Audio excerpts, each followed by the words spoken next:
तो hello student, आज हम पढ़ने वाले हैं त्रिविमीय ज्यामिति का भाग नंबर 9। तो चलिए इसे शुरू करते हैं। एक सेकंड। हाँ, ठीक है। तो आज हम पढ़ने वाले हैं, तो आज हम पढ़ेंगे दो रेखाओं के मध्य कोण, मतलब एंगल बिटवीन टू लाइंस। मतलब कि मुझे अगर एक रेखा दी गई है और दूसरी रेखा दी गई है, तो उन दोनों के बीच में कितना कोण बनेगा, वो हम इस भाग में पढ़ेंगे। ठीक है, तो चलिए इस उदाहरण से शुरू करते हैं। एक मिनट। ठीक है, ऐसे रख देता हूँ। ओके। हम्म तो मान लीजिए L1 और L2 मूल बिंदु से गुजरने वाली दो रेखाएं हैं। तो मुझे एक मूल बिंदु क्या होती है? मूल बिंदु हम अभी, मतलब जितनी भी हम अभी चीजें ले रहे हैं, उसमें मैंने मूल बिंदु को क्या माना है? जैसे मान लो मैंने एक अभी ले ली एक्स वाई और जेड। ठीक है, एक्स वाई और जेड मान लिए। अभी मान लो मेरे पास दो रेखा है। एक रेखा जा रही है ऐसे, दूसरी रेखा जा रही है ऐसे।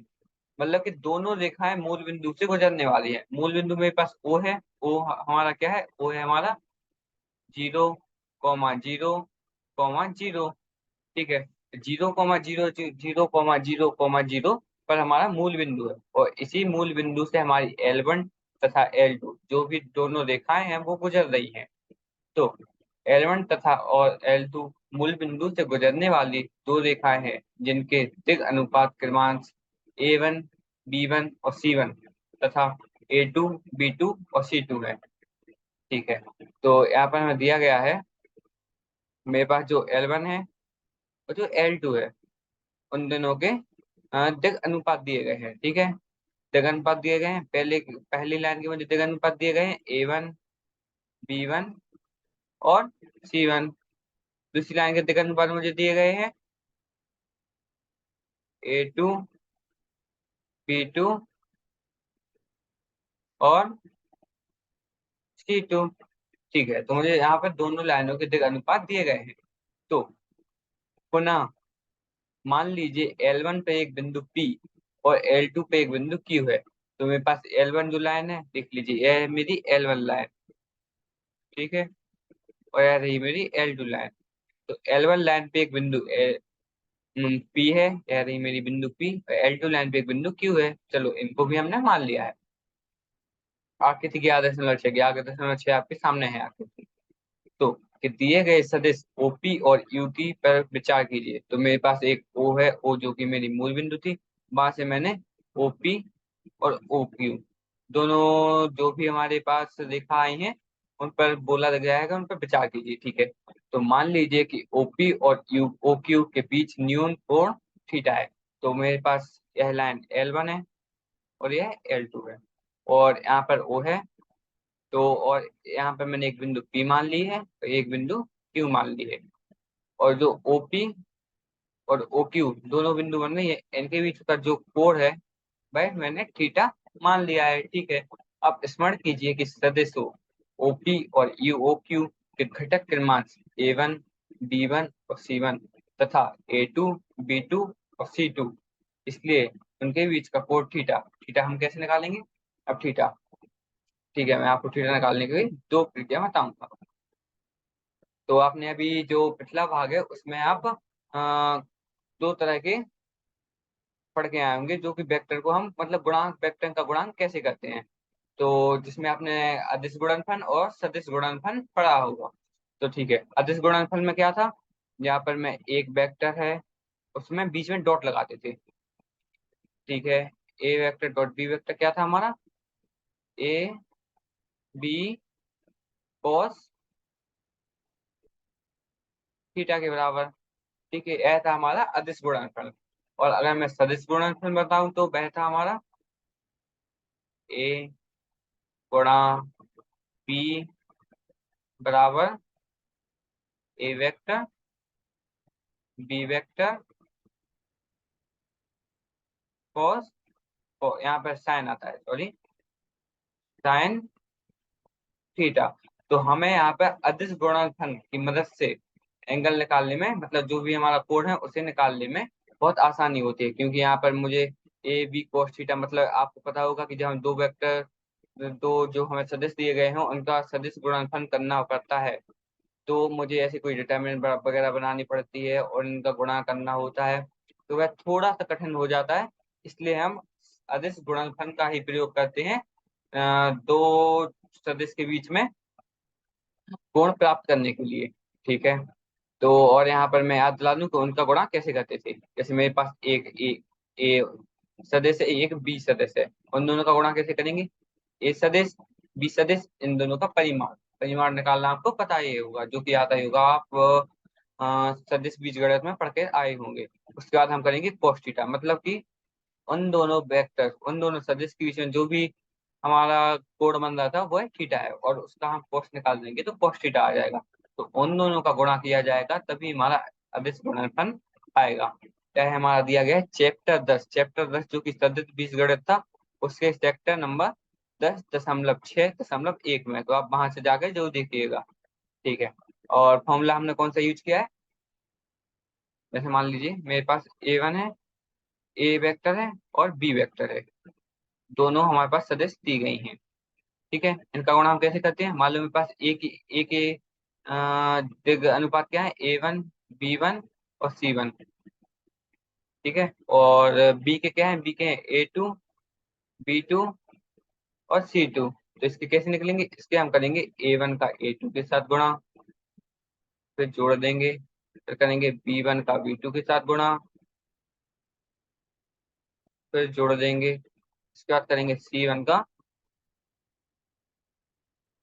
C2 के साथ गुणा, उन्हें भी जोड़ देंगे। तो यह हो जाएगा मेरा अदिश गुणनफल। अदिश गुणनफल के लिए मैंने यहाँ पे बता दिया है आपको, और हम इन्हीं का प्रयोग करके इनके बीच का कोण निकालने वाले हैं। तो चलिए कैसे निकालते हैं वो देखेंगे। तो यहाँ पे cos थीटा सीधे सीधे आ जाएगा। देख लीजिए, यहाँ पर मैंने बताया कि यह हो जाएगा ए डॉट बी हो जाएगा, ए वेक्टर और बी वेक्टर और cos थीटा के बराबर। तो यहाँ से cos थीटा क्या आ जाएगा, cos थीटा आ जाएगा ए डॉट बी, भाग में कर देंगे उसके ए का परिमाण और बी का परिमाण। ए का परिमाण हम कैसे निकालते हैं, वह आ जाएगा A1 का भाग A1 की घात 2 और B1 की घात 2 जोड़ C1 की घात 2, और इस पूरे का हम वर्गमूल निकाल देंगे। इसके आगे आएगा A2 का वर्ग, B2 का वर्ग और C2 का वर्ग, इस पूरे का भी हम वर्गमूल निकाल देंगे। ठीक है। तो इस तरह हमें ए और बी का जो भी परिमाण था वह मिल जाएगा। ठीक है। ए और बी का परिमाण हमें मिल चुका है।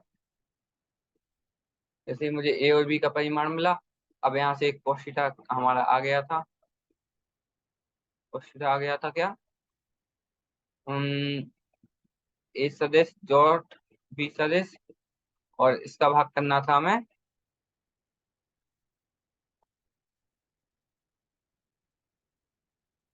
इससे। ठीक है। तो यह हमारा क्या है, यह है इन दोनों सदिशों का परिमाण जो कि मैंने आपको निकालना बता दिया है। और ए डॉट बी हम कहाँ से रखेंगे, यहाँ से। देखिए कैसे हम मैंने ए डॉट बी निकाला था, वो हम मैं यहाँ से प्रयोग करूंगा। तो यहाँ से cos थीटा सीधा सीधा यह फॉर्मूला आ जाएगा। इस सूत्र के आने के बाद हम देखेंगे। ठीक है, यह आ गया। तो यहाँ से साइन थीटा क्या होता है, साइन थीटा आपको ध्यान है, आपने यह पढ़ा होगा। कि मैं आपको बताता हूँ, क्या आपने पढ़ाई होगा। साइन स्क्वायर थीटा जोड़ कॉस स्क्वायर थीटा, ऐसा मेरे एक के बराबर। ठीक है। तो यहाँ से cos स्क्वायर थीटा मैंने एक साइड ले लिया, यह हो जाएगा। एक में से मैं साइन स्क्वायर थीटा को माइनस कर दूंगा, यह मेरे दूसरी साइड साइन स्क्वायर थीटा आ गया है। ठीक है। यहाँ से मैंने cos थीटा कैसे निकाल लिया, cos थीटा आ जाएगा √1 - साइन स्क्वायर थीटा। इसी तरह से मैं साइन थीटा निकाल लूंगा। तो साइन थीटा क्या आएगा, साइन थीटा आ जाएगा हमारा √1 - cos स्क्वायर थीटा। तो इस टाइम मेरा साइन थीटा और cos थीटा आ जाएगा। यहाँ से हमें cos थीटा हम निकाल चुके हैं, cos थीटा मैंने यहाँ पे निकाल लिया है, ठीक है। तो यहाँ से साइन थीटा कैसे आएगा, साइन थीटा आएगा अंडर रूट, जो कि वर्गमूल है, वर्गमूल के अंदर आएगा एक 1 - cos की घात 2 थीटा, ठीक है, यहाँ से आए निकल आएगा। आ, ठीक है। तो हम देखेंगे कि एक की जगह पे एक ही रखा हमने, cos थीटा की जगह पे जो भी हमने ऊपर cos थीटा का मान निकाला था पूरे का पूरा, उसको मैंने यहाँ पे रख दिया है, ठीक है। अब हम एलसीएम लेकर जो भी मेरा एलसीएम आएगा उसका मैं एक से गुणा कर दूंगा, और तो यह कुछ इस तरह से आ जाएगा, ठीक है। जैसे ही ये इस तरह से आया हम देखेंगे, और जब मैं ऊपर वाले भाग, जो भी मेरे ऊपर वाला भाग दिया गया इसको मैं हल करता हूँ, तो यह इस तरह से आ जाएगा, ठीक है, यह आ चुका है। और नीचे जो भी मेरा परिमाण था दोनों सदस्यों का, वो मैंने जो को लिख दिया है, ठीक है। तो मैंने परिमाण भी जीव को लिख दिया है, और ऊपर जो भी दोनों का गुणनफल आना था वो भी आ चुका है। तो ठीक है, यहाँ से मैंने साइन थीटा भी निकाल दिया और कोस थीटा भी निकाल दिया। अब ठीक है, अब हम देखेंगे कि दोनों की मदद से हम थीटा निकालने कैसे वाले हैं। ठीक है, ठीक है, तो अब टिप्पणी को देखेंगे। तो उस स्थिति में जब रेखाएं L1 और L2 मूल बिंदु से नहीं गुजरती, तो हम L1 और L2 के समांतर मूल बिंदु से गुजरने वाली रेखाएं क्रमांक L1 बा L2 लेते हैं, ठीक है। यदि रेखाओं L1 और L2 के दिक् अनुपातों की बजाय दिक् कोसाइन दी गई हो, जैसे L1 के लिए L1 M1 और N1 और L2 के लिए L2 M2 और N2, तो एक और दिन निम्नलिखित प्ररूप लेंगे। जैसे मान लो एक और दो थे मेरे प्ररूप, तो यहाँ से हम एक और दो निम्नलिखित प्ररूप लेने वाले हैं, ठीक है। तो यहाँ पे मुझे टिप्पणी में क्या दिया गया है उसको मैं समझाता हूँ।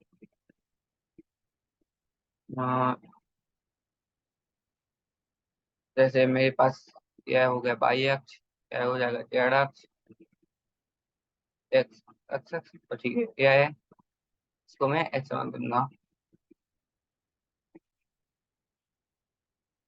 मान लो मेरे पास दो लाइनें दी गई हैं, दो लाइनें दी गई हैं, एक लाइन है ए, एक लाइन हो जाएगी कुछ ऐसे, ठीक है। तो ये दोनों लाइनें इस बिंदु पर मिल रही है, ठीक है, जो कि हमारी मूल बिंदु नहीं है। मूल बिंदु मुझे इस बिंदु को मानना है, जो कि हमारी है ओ, जिसे मैं मानूंगा 0 0 और 0 को, ठीक है। तो इन दोनों को मैंने मूल बिंदु, इसको मैंने मूल बिंदु मान लिया है। और यहाँ से इसमें बताया गया है कि जब भी L1 कह रही मेरी L1, यह होगी मेरी L2, L1 और L2 समांतर, ठीक है। तो हम उनके समांतर मतलब उनकी दिशा में किसी दूसरी जगह एक दूसरी L1 डैश या फिर L2 डैश रेखा ले लेंगे, जो कि मूल बिंदु से गुजर रही होगी। तो हम इसको ऐसे समझेंगे, जैसे मैंने इसी की दोनों दिशा में एक लाइन ऐसे और एक लाइन ऐसे ले ली है, तो यह हो जाएगी मेरी मूल बिंदु। इसी मूल बिंदु से गुजरने वाली रेखा को, जो कि हमारा ओ है, ठीक है, मूल बिंदु निकल आई। तो अब इस मूल बिंदु पर ही हम इनके बीच का कोण प्राप्त करेंगे। तो मैंने आपको पहले ही बताया था कि मेरे पास अगर कोई लाइन दी गई है तो मैं उसी के समांतर मतलब उसी दिशा में कहीं पर भी वो लाइन ले सकता हूँ। जैसे ए रही, वो लाइन मैंने यहाँ पे ले ली, लेकिन उसकी समांतर में लिया, ठीक है। तो यहाँ से आपको ये भी समझ में आ गया होगा।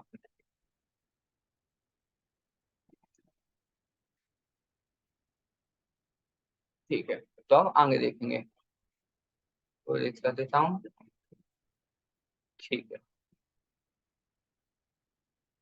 तो अब आगे देखते हैं cos थीटा। cos थीटा क्या है हमारा, L1 L2 डॉट जोड़ में देखेंगे M1 M2 जोड़ N1 N2। इसको हम ऐसे समझते हैं, देखिए मैं आपको बताता हूँ। हमारा cos थीटा क्या आया था, cos थीटा आया था A1 A2 जोड़, नहीं A1 A2, हाँ, B1 B2 जोड़ C1 C2, और इसके नीचे उन दोनों जो भी हमें उसके दी गई थी उनका परिमाण दिया हुआ था, जो कि था A2 B2 C2, ठीक है। और दूसरे में था मेरा A1 A2 square A2 B2 square और C2 स्क्वायर। तो जब मैं इसको इसके साथ ले लूंगा और फिर इसको इसके साथ ले लूंगा और इसको इसके साथ ले लूंगा, तो ए और A1 और A2 की जगह में L1 पर L2 लिख सकता हूँ, क्योंकि L1 और L2 का आप पहले ही सूत्र पढ़ चुके हैं। L का सूत्र क्या है? A भागे रूट में आएगा A² B² C²। ठीक है, यहाँ से हम मैंने इसको L1 और L2 मान लिया। और आप ध्यान दीजिएगा यहाँ पर ये प्लस है। ठीक है, तो यहाँ से आपको समझ में आ गया होगा cos थीटा बराबर में क्यों लगा। और L1² जोड़ M1² जोड़ N1² 1 है, और L2² जोड़ M2² जोड़ N2² भी 1 है। तो ये दोनों n के बराबर 1 के बराबर है, इसलिए हमने cos थीटा बराबर है लिख लिया है। ठीक है, और अब हम देखेंगे साइन थीटा। साइन थीटा हम कैसे निकालेंगे? साइन थीटा मैंने निकालने के लिए यहाँ पर यह जोड़ है, तो जो भी मैंने पहले ही साइन थीटा निकाला है, देखिए ये है साइन थीटा।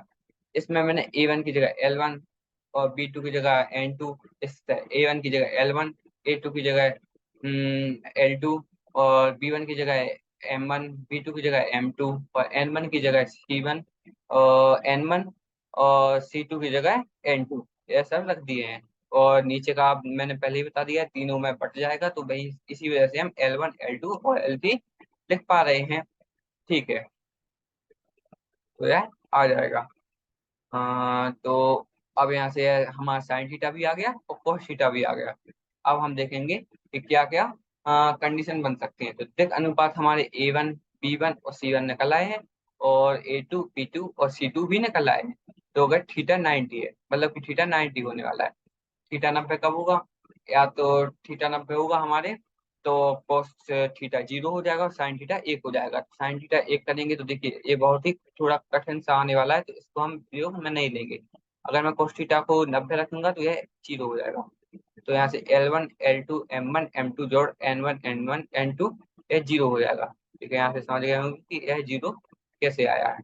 और फिर इसको देखेंगे कि हम जब थीटा 0 हो जाए, थीटा 0 हो जाए तो इस बार cos थीटा 1 हो जाएगा, तो इसका प्रयोग नहीं होने वाला।